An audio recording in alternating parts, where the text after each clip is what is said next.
तो गाइस यहाँ पे हमारे पास में है एक से बढ़कर एक स्मार्टफोन। पर आप लोग से रिक्वेस्ट है यार, इस वीडियो को लाइक नहीं करते हो तो प्लीज भाई लाइक कर देना, बहुत मेहनत लगी। इसके बारे में थोड़ी देर बाद में बात करूंगा, लेकिन सबसे पहले बता देता हूँ कि यहाँ पे हमारे पास में Moto Y60 Pro है, जो कि 6000 मिली एम्प बैटरी के साथ में आता है। उसके बाद Oppo Reno 14 अभी यार जुम्मा जुम्मा 2-3 दिन हुए लॉन्च हुए, इसमें भी 6000 मिली एम्प की बैटरी आती है। Nord 5 भाई अभी लॉन्च हो रहा है 800 mAh की बैटरी के साथ में। उसके बाद में Iqneo 10 7000 mAh बैटरी के साथ में, फिर Poco F7 7550 mAh की बैटरी के साथ में। और भाई देखो इसी के साथ में बहुत ही बढ़िया यहाँ पे कैमरे वाला phone Vivo T4 Ultra 5500 mAh की बैटरी के साथ में। तो आज हम करेंगे इनका बैटरी रेंज टेस्ट और फाइंड आउट करने की कोशिश करेंगे कि आखिरकार में इनमें से कौन सबसे ज्यादा बैटरी यहाँ पे चलाता है। सबसे पहले आप लोग देख लो, यहाँ पे 100% बैटरी मैंने सभी में चार्ज कर ली है। आप लोग से रिक्वेस्ट है यार, पूरा 2 से 3 दिन जाता है ये पूरा वीडियो, एक सिंगल वीडियो बनाने के लिए, तो वीडियो को लाइक जरूर करिएगा, बहुत ज्यादा मोटिवेशन मिलती है इससे। तो इतना करेंगे तो बहुत होगा। साथ ही में मैं दूसरी वीडियोस भी बनाता हूं, तो आप सब्सक्राइब भी कर सकते हैं। यहाँ पे कैमरा कंपैरिजन से लेके स्पीड टेस्ट से लेके फुल कंपैरिजन से लेके रिव्यू भी बनाता हूं मैं, ठीक है, तो वो आप कर दीजिएगा। फिलहाल के लिए आप देख लो, सबके सब यहाँ पे लेटेस्ट सॉफ्टवेयर पे लेटेस्ट अपडेटेड है। इसके बाद मैं फुल ब्राइटनेस दोबारा से करके यहाँ पे 2 आवर्स का यूट्यूब प्लेबैक टेस्ट चलाऊंगा। 2 आवर्स का क्यों है? जनरली यहाँ पे जो वीडियोस वगैरह होती हैं, मतलब मूवीज वगैरह, वो 2 घंटे की होती है। तो 2 घंटे के यूट्यूब प्लेबैक टेस्ट में कितनी बैटरी ड्रेन होगी, ये हमारा मकसद है निकालना, कि अगर आप कोई मूवी वगैरह देख रहे हो तो कितना ड्रेन होगा ऑनलाइन, ठीक है। तो यहाँ पे हमने ये सेटअप कर लिया है और हमने चला दिया है 2 घंटे कंटिन्यूअस। यहाँ पे यूट्यूब प्लेबैक करने के बाद में हमें यहाँ पे जो बैटरी परसेंटेज देखने को मिला, थोड़ा सा शॉकिंग था। कैसे? देखिए, यहाँ पे सबसे ज़्यादा जो बैटरी बचाई है Poco F7 ने बचाई है। सबसे बड़ा बैटरी भी आता है उसमें, वो तो चलो ठीक है, लेकिन Vivo T4 Ultra 81 और सबसे कम बैटरी Oppo Reno 14 में।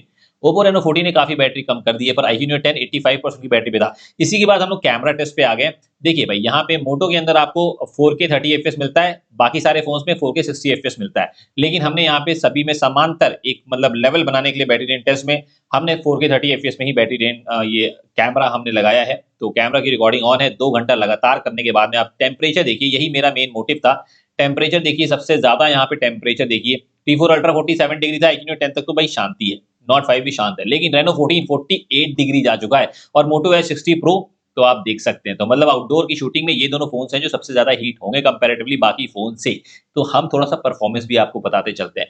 यहाँ पे अगर हम बैटरी परसेंटेज की बात कर ले तो देखिए, अभी Nord 5 में अभी भी 57% की बैटरी बची है, और आप Iqneo 10 में 58% और Poco F7 66% की बैटरी बचा रहा है। सबसे कम Vivo T4 Ultra डेफिनेटली हो चुका है। लेकिन इसके बाद BGMI का गेम प्ले, BGMI के गेम प्ले में कुछ फोन्स है जैसे कि Iqneo 10 वगैरह, उसके अंदर 120 FPS आता है, बाकी फोन्स में 90 FPS आता है। तो लेकिन यहाँ पे Moto Y60 Pro था, वो स्मूथ में एक्सट्रीम की ग्राफिक्स देता है, मतलब 60 FPS। तो सभी को समांतर लेवल पे यहाँ पे बैटरी एंड में रखने के लिए हमने यहाँ पे स्मूथ में एक्सट्रीम ग्राफिक्स में ही गेम प्ले किया है। तो सभी को मैंने यहाँ पे स्मूथ में एक्सट्रीम कर दिया है। तो 60 FPS का ये गेम प्ले हमारा चलेगा, ठीक है। तो यहाँ पे कंटिन्यूअसली यहाँ पे हम लोग 1 आवर के लिए चलाएंगे और फिर हम देखेंगे कि यहाँ पे क्या सीन रहता है। और हाँ, यहाँ पे टेम्परेचर वगैरह भी आपको मैं बीच बीच में दिखाता रहूंगा। तो देख आप लीजिए, शुरुआत में अभी हमने गेम प्ले स्टार्ट ही किया है, तो 5 मिनट में देखिए यहाँ पे टेम्परेचर 44-43 डिग्री के आसपास में। लेकिन इसके बाद में हम देखेंगे कि हाफ एन आवर के बाद के गेम प्ले में क्या यहाँ पे टेम्परेचर निकलता है। हाफ एन आवर के बाद में आप देख सकते हैं कुछ फोन्स हैं जो बहुत ज्यादा हीट नहीं हुए, या कुछ फोन्स की कैपेबिलिटीज बहुत ज्यादा है ना। अब यहाँ पे आप उसको 60 FPS पे खिलाओगे तो मतलब क्या ही यहाँ पे गर्म होगा।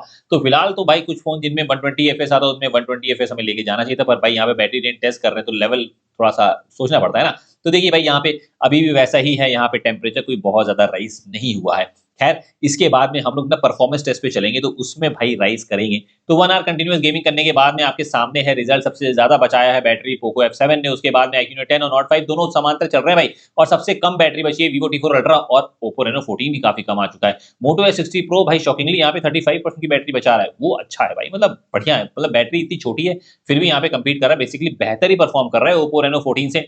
खैर, इसी के बाद में अब हम लोग यहाँ पे परफॉर्मेंस टेस्ट करेंगे, और परफॉर्मेंस टेस्ट में हम लोग बेंचमार्क का टेस्ट करेंगे सबसे पहले। तो बेंचमार्क रन कर देते हैं हम लोग, और उसके बाद में हम लोग यहाँ पे टेम्परेचर भी यहाँ पे चेक करेंगे। तो देखो भाई, यहाँ पे सबसे पहले Antutu बेंचमार्क हम सभी में रन कर देते हैं। देखो यहाँ पे मैंने शुरुआत में भी आपको यहाँ पे Antutu बेंचमार्क का रिजल्ट तो देखने को मिला ही होगा, लेकिन Antutu बेंचमार्क में हीट कितना जा रहा है देखिए। Oppo Reno 14 भाई 49 डिग्री, भाई Oppo Reno यहाँ पे हीट होगा। Nord 5 भी 49 डिग्री। ये भाई ये सब मतलब परफॉर्मेंस टेस्ट में तो हीट हो रहे हैं, लेकिन देखो भाई कोई 50 डिग्री टच करता है या नहीं ये अभी आगे वाले टेस्टों में भी पता चलेगा। लेकिन कंटिन्यूअस यहाँ पे एंटूटू बेंचमार्क रन करने के बाद में देखिए भाई यहाँ पे जो ना रिजल्ट आया है वो आपके सामने है। iQOO Neo 10 यहाँ पे बहुत ही बढ़िया परफॉर्म कर रहा है। उसके बाद में यहाँ पे कहीं पोको F7 या फिर नॉट 5 वगैरह का नंबर आ रहा है और सबसे कम यहाँ पे स्कोर किया है मोटो S60 प्रो ने। ठीक है, रेनो 14 उससे ज्यादा बेहतर ही परफॉर्म करता है। इसी के जज्बात में अब हम लोग यहाँ पे देखिए मैं यहाँ पे नंबर दिखा रहा हूँ, मतलब कौन सा नंबर 1 पे कौन सा नंबर 2 पे था। इसी के बाद में हम लोग यहाँ पे स्टोरेज टेस्ट भी दिखा आपको देते हैं। स्टोरेज टेस्ट में देखिए सबसे ज्यादा जो बेहतरीन स्टोरेज की स्पीड है ना वो iQOO Neo 10 में है, 20 लाख के आसपास में। और वहीं पे फिर पोको F7 वगैरह है। ठीक है, तो आपके सामने है मोटो S60 प्रो। स्टोरेज की रीड एंड राइट स्पीड थोड़ी सी उसमें बेहतर है कंपैरेटिवली बाकी फोनों से, लेकिन यहाँ पे बाजी मारता हुआ नजर आ रहा है iQOO Neo 10 ही। लेकिन उसके बाद हमने कहा कि 3D मार्क टेस्ट करेंगे और 3D मार्क टेस्ट में आपको हीटिंग बहुत ज्यादा पता चलेगी कि हीटिंग में सबसे ज्यादा हीट कौन सा फोन होता है। तो देखो भाई यहाँ पे साइमल्टेनियसली हम यहाँ पे बैटरी ड्रेन तो कर ही रहे हैं, उसी के साथ में यहाँ पे हीटिंग टेस्ट भी हम लोग कर रहे हैं, परफॉर्मेंस भी कर रहे हैं। तो कितना सब कुछ आपको जानने को मिल रहा है यहाँ पे, है ना। तो इसीलिए लाइक नहीं किया तो कर दो। देखो भाई ये आपके सामने रेनो 14 अगेन 48 डिग्री जा चुका है, लेकिन भाई देखो ये नॉट 5 50 डिग्री पहुंच चुका है। तो आपके सामने बहुत ज्यादा एक्सपेंसिव परफॉर्मेंस निकालेंगे तो नॉट 5 भाई 51 डिग्री तक की जा रहा है। ये मैं बोलूंगा कि भाई देखो इतना नहीं जाना चाहिए, बस फिर भी जा रहा है। देखो iQOO Neo 10 ने यहाँ पे कम कर दी परफॉर्मेंस। और भाई पोको F7 तो भाई नेक्स्ट लेवल, इसको तो मैं सैल्यूट ही करूंगा। 54 डिग्री बात ही छोड़ो, Vivo T4 अल्ट्रा भी भाई 52 डिग्री के आसपास। पोको F7 भाई बहुत ही दमदार है। खैर यहाँ पे परफॉर्मेंस अच्छी देता है पर इतनी हीटिंग नहीं करनी चाहिए थी उसको। नॉट 5 में जिसमें ये लोग बोल रहे हैं इतना बड़ा यहाँ पे कूलिंग चेंबर दिया, वो भी यहाँ पे 50 डिग्री तो टच कर ही जा रहा है। खैर इसी के जज्बात में यहाँ पे स्कोर वगैरह की बात करें तो ज्यादा उसमें कोई मतलब है नहीं। मैं सीधे आपको लेके चलता हूँ सीपीयू थ्रॉटलिंग पे। तो गाइस यहाँ पे जैसे हम सीपीयू थ्रॉटलिंग टेस्ट की तरफ चलेंगे तो देखो भाई यहाँ पे जिसमें भी देखो इतना सब हीट होने के बाद में अब कौन सा फोन है जो यहाँ पे स्टेबल रखता है ग्राफ को, ये बहुत ज्यादा मान्य है। और सबसे इंपॉर्टेंट बात मैंने यहाँ पे डिफॉल्ट सीपीयू थ्रॉटलिंग में ही रखा है, मतलब कि यहाँ पे केवल 15 मिनट का ही ये ना टेस्ट चलेगा हमारा। तो 15 मिनट में काफी सारी चीजें हमें पता चल भी जाएंगी। आप देख सकते हैं पोको F7 बीच बीच में ड्रॉप कर रहा है, इतना ज्यादा टेम्परेचर चलेगा तो क्या होगा भाई, कुछ ऐसा ही देखने को मिलता है। लेकिन ये नीचे की तरफ गया। iQOO Neo 10 भी शुरुआत में ठीक किया, फिर बाद में वापस से नीचे आया। नॉट 5 ने मेंटेन रखा है और इसमें सबसे बढ़िया Vivo T4 अल्ट्रा ने परफॉर्म किया है, आप देख सकते हैं। लेकिन जो एवरेज परफॉर्मेंस है ना वो iQOO Neo 10 या पोको F7 या नॉट 5 वगैरह की ज्यादा अच्छी निकल के आती है कंपैरेटिवली इन सारे ही फोनों में। ठीक है, तो ये हमारा परफॉर्मेंस टेस्ट यहाँ पे हुआ था खत्म। और इसी के साथ में मैं अगर आपको इसका गीक बेंचमार्क के स्कोर के बारे में दिखा दूं तो देखो भाई मैंने गीक बेंचमार्क मैंने सभी में पहले से ही रन किया हुआ था, बस मैं वही आपको यहाँ पे दिखा रहा था।